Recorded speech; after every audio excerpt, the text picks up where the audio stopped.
بسم الله الرحمن الرحيم. الحمد لله الذي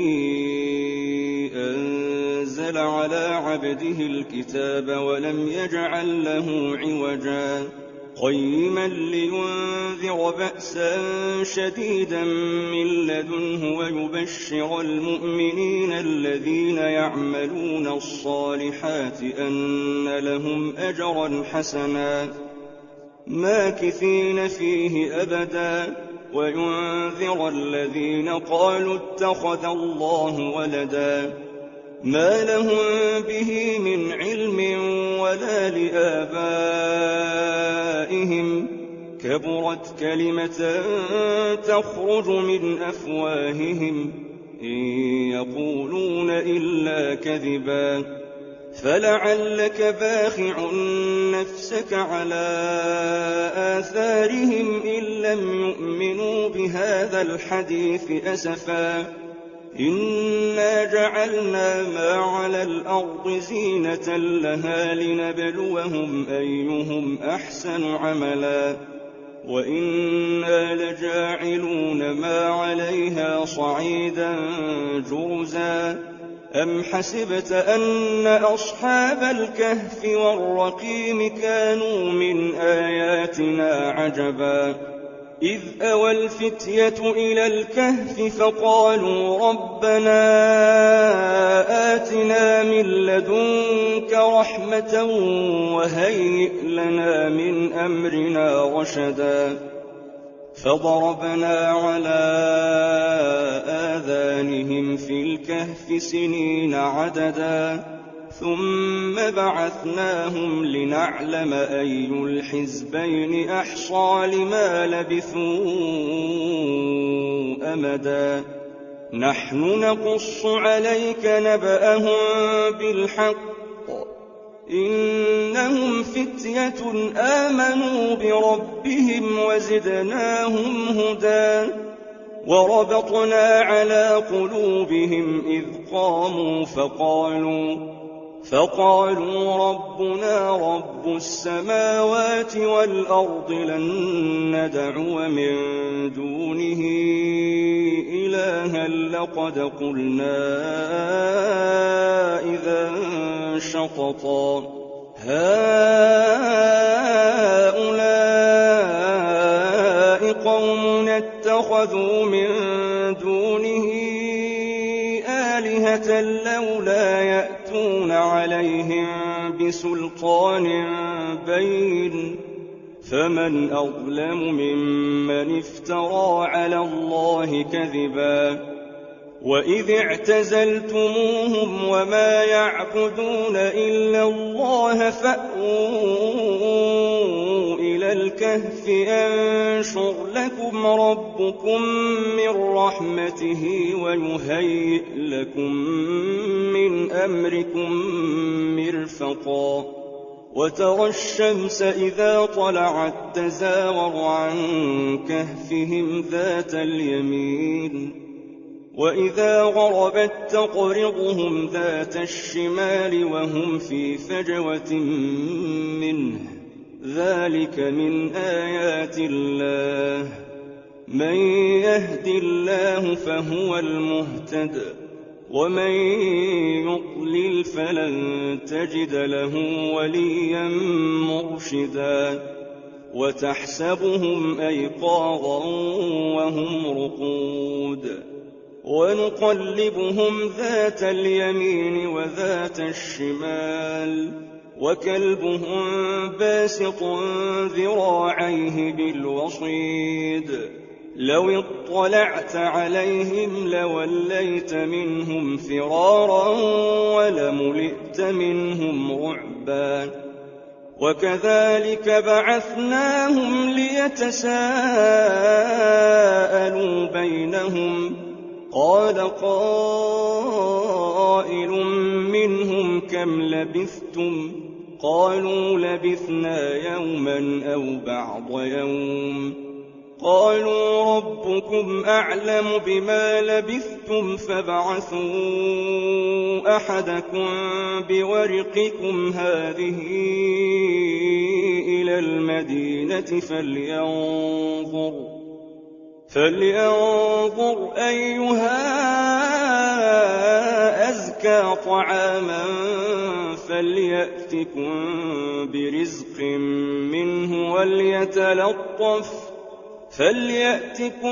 برزق منه وليتلطف ولا يشعرن بكم أحدا إنهم إن يظهروا عليكم يرجموكم أو يعيدوكم في ملتهم ولن تفلحوا إذا أبدا وكذلك أعثرنا عليهم ليعلموا أن وعد الله حق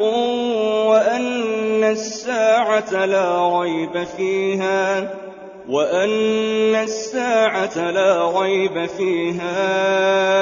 إذ يتنازعون بينهم أمرهم فقالوا ابنوا عليهم بنيانا ربهم أعلم بهم قال الذين غلبوا على أمرهم لنتخذن عليهم مسجدا سيقولون 3 رابعهم كلبهم ويقولون 5 سادسهم كلبهم رجما بالغيب ويقولون 7 وثامنهم كلبهم قل ربي أعلم بعدتهم ما يعلمهم إلا قليل فلا تمار فيهم إلا مراء ظاهرا ولا تستفت فيهم منهم أحدا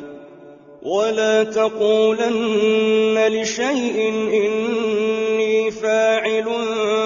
ذلك غدا إلا أن يشاء الله واذكر ربك إذا نسيت وقل عسى أن يهديني ربي لأقرب من هذا رشدا ولبثوا في كهفهم 300 سنين وازدادوا 9 قل الله أعلم بما لبثوا له غيب السماوات والأرض أبصر به وأسمع ما لهم من دونه من ولي ولا يشرك في حكمه أحدا واتل ما أوحي إليك من كتاب ربك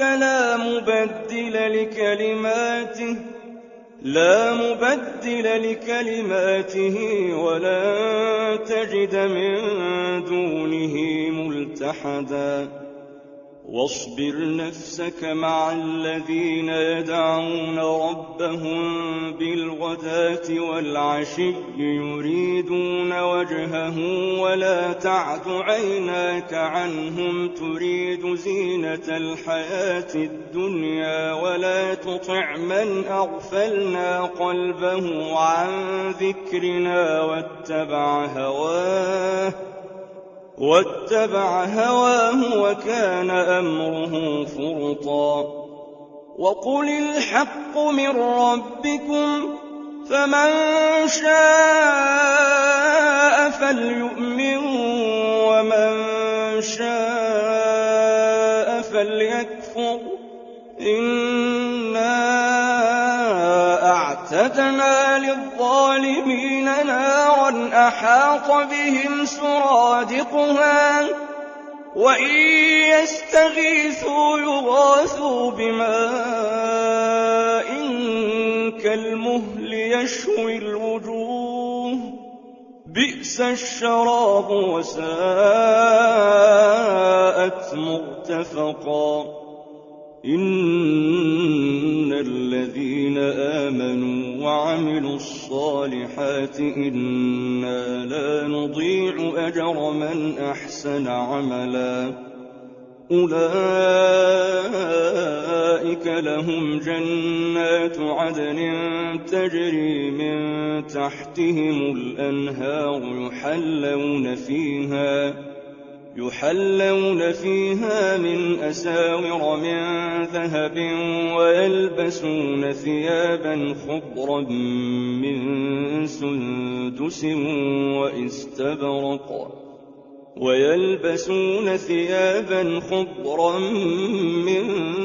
سندس واستبرق متكئين فيها على الأرائك نعم الثواب وحسنت مرتفقا واضرب لهم مثلا الرجلين جعلنا لأحدهما جنتين من أعناب وحففناهما بنخل وجعلنا بينهما زرعا كلتا الجنتين آتت أكلها ولم تظلم منه شيئا وفجرنا خلالهما نهرا وكان له ثمر فقال لصاحبه وهو يحاوره أنا أكثر منك مالا وأعز نفرا ودخل جنته وهو ظالم لنفسه قال ما أظن أن تبيد هذه أبدا وما أظن الساعة قائمة ولئن رددت إلى ربي لأجدن خيرا منها منقلبا قال له صاحبه وهو يحاوره أكفرت بالذي خلقك من تراب ثم من نطفة ثم سواك رجلا لكن هو الله ربي ولا أشرك بربي أحدا ولولا إذ دخلت جنتك قلت ما شاء الله لا قوة إلا بالله إن ترني أنا أقل منك مالا وولدا فعسى ربي أن يؤتيني خيرا من جنتك ويرسل عليها حسبانا من السماء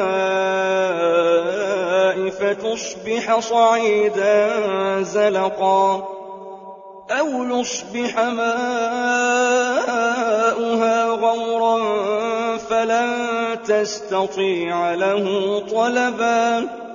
وأحيط بثمره فأصبح يقلب كفيه على ما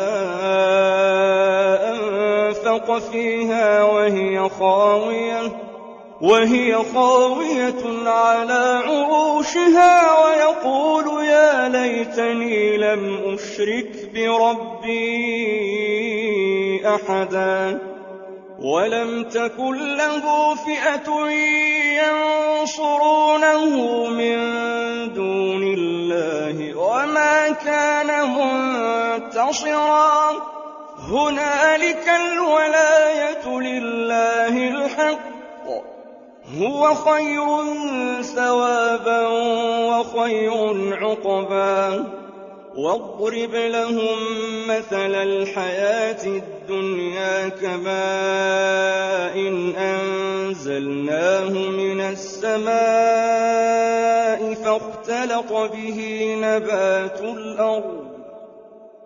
فاختلط به نبات الأرض فأصبح هشيما تذروه الرياح وكان الله على كل شيء مقتدرا. المال والبنون زينة الحياة الدنيا، والباقيات الصالحات خير عند ربك ثوابا وخير أملا. ويوم نسير الجبال وترى الأرض بارزة وحشرناهم فلم نغادر منهم أحدا وعرضوا على ربك صفا لقد جئتمونا كما خلقناكم أول مرة بل زعمتم أن لن نجعل لكم موعدا. ووضع الكتاب فترى المجرمين مشفقين مما فيه ويقولون يا ويلتنا ما لهذا الكتاب لا يغادر صغيرة ولا كبيرة إلا أحصاها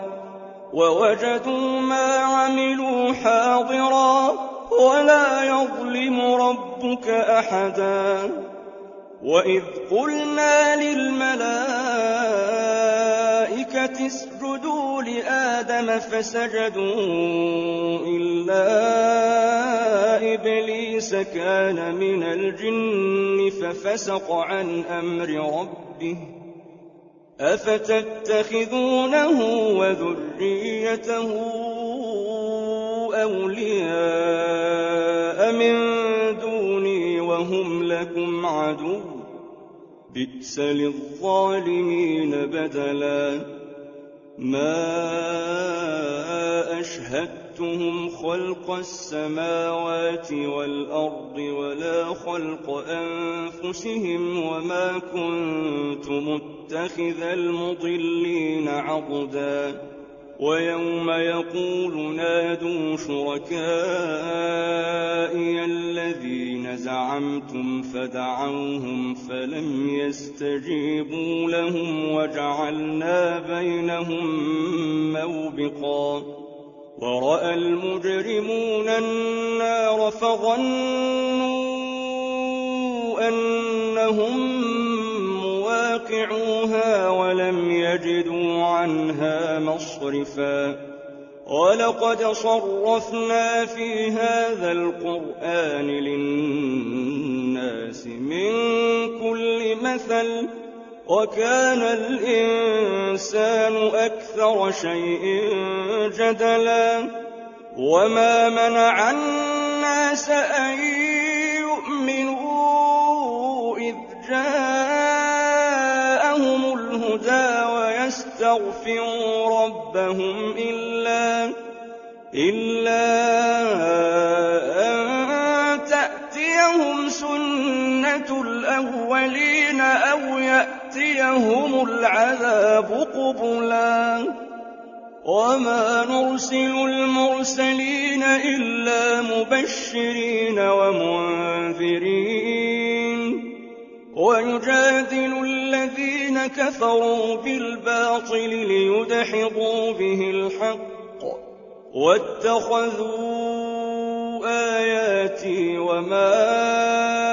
أنذروا هزوا. ومن أظلم ممن ذكر بآيات ربه فأعرض عنها ونسي ما قدمت يداه إنا جعلنا على قلوبهم أكنة أن يفقهوه وفي آذانهم وقرا وإن تدعهم إلى الهدى فلن يهتدوا إذا أبدا. وربك الغفور ذو الرحمة لو يؤاخذهم بما كسبوا لعجل لهم العذاب بل لهم موعد لن يجدوا من دونه موئلا. وتلك القرى وأهلكناهم لما ظلموا وجعلنا لمهلكهم موعدا وإذ قال موسى لفتاه لا أبرح حتى أبلغ مجمع البحرين أو أمضي حقبا فلما بلغا مجمع بينهما نسيا حوتهما فاتخذ سبيله في البحر سربا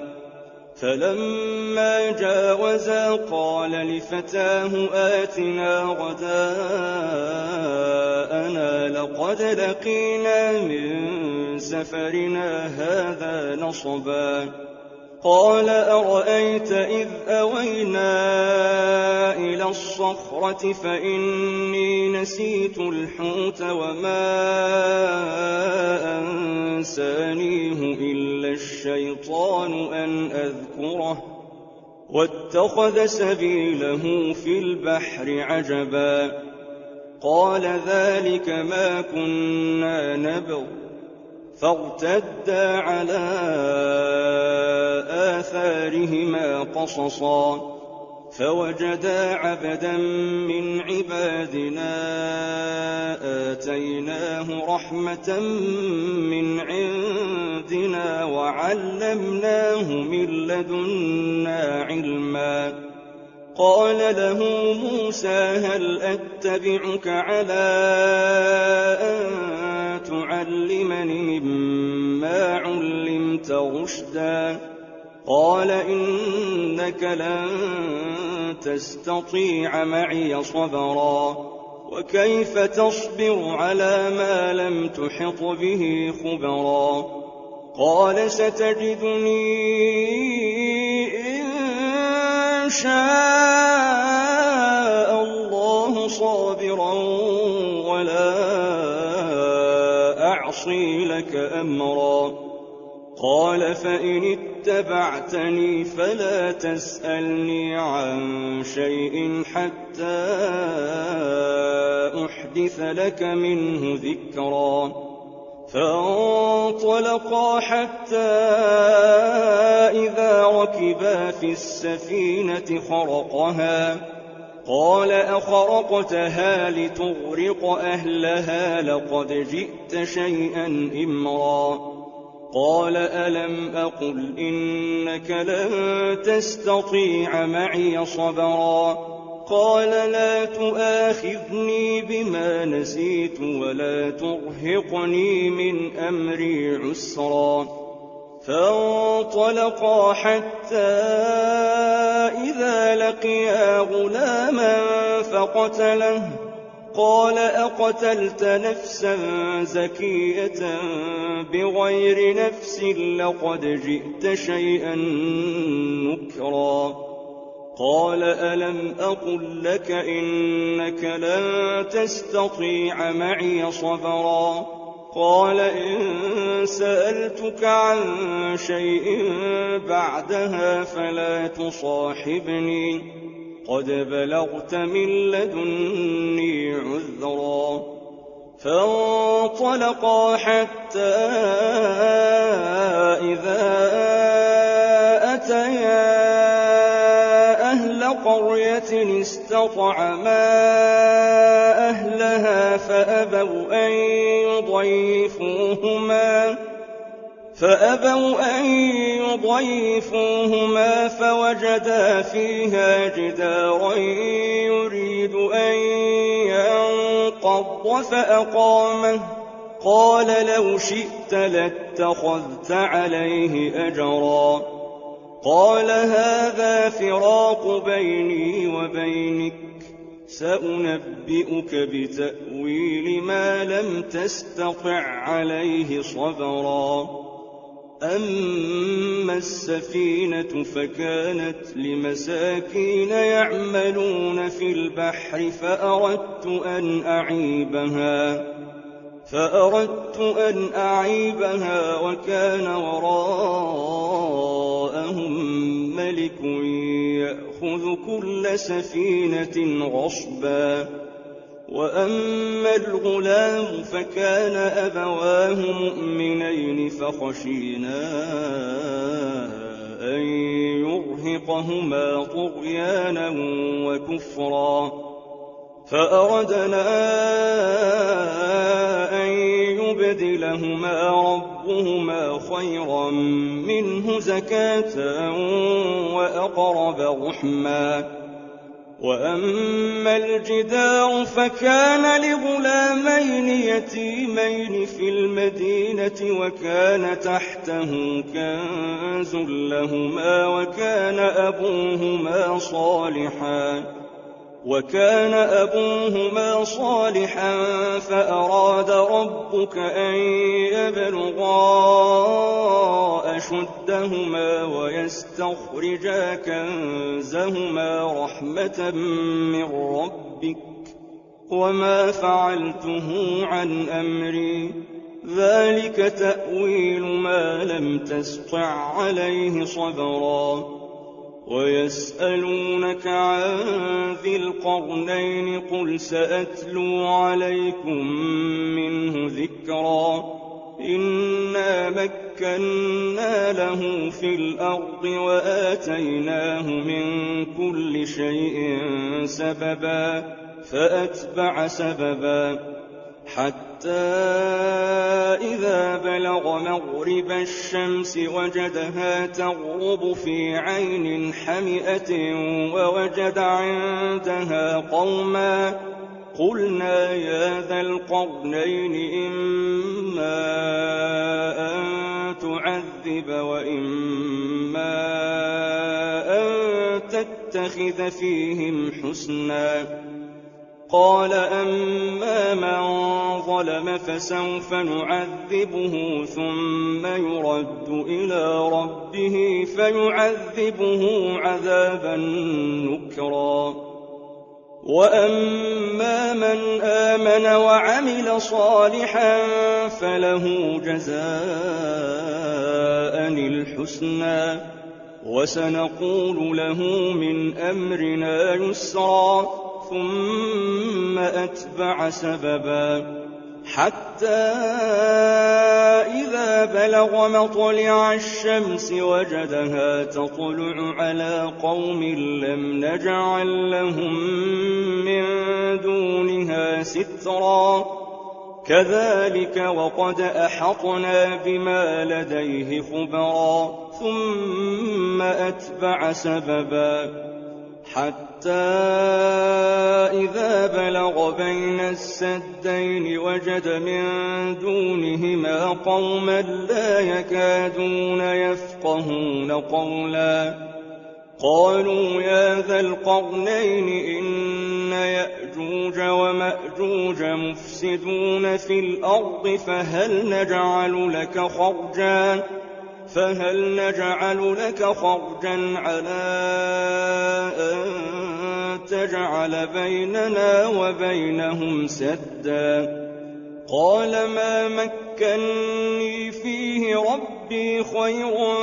فأعينوني بقوة أجعل بينكم وبينهم ردما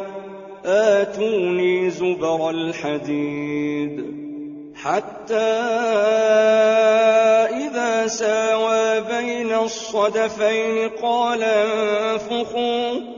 حتى إذا جعله نارا قال آتوني أفرغ عليه قطرا فما استطاعوا أن يظهروه وما استطاعوا له نقبا قال هذا رحمة من ربي فإذا جاء وعد ربي جعله دكاء وكان وعد ربي حقا وتركنا بعضهم يومئذ يموج في بعض ونفخ في الصور فجمعناهم جمعا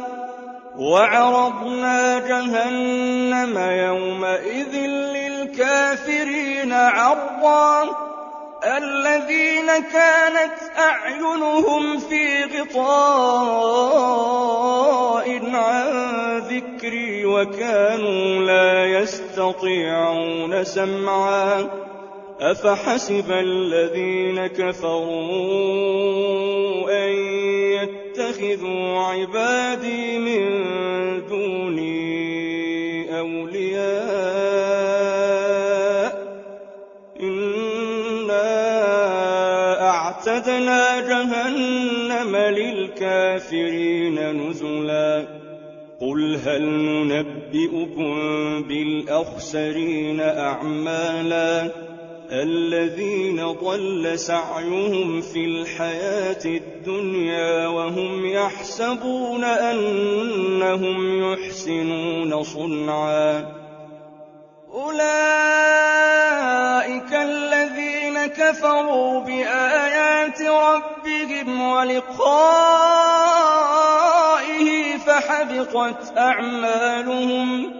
فحبطت أعمالهم فلا نقيم لهم يوم القيامة وزنا ذلك جزاؤهم جهنم بما كفروا واتخذوا آياتي ورسلي هزوا إن الذين آمنوا وعملوا الصالحات كانت لهم جنات الفردوس نزلا خالدين فيها لا يبغون عنها حولا قل لو كان البحر مدادا لكلمات ربي لنفد البحر قبل أن تنفد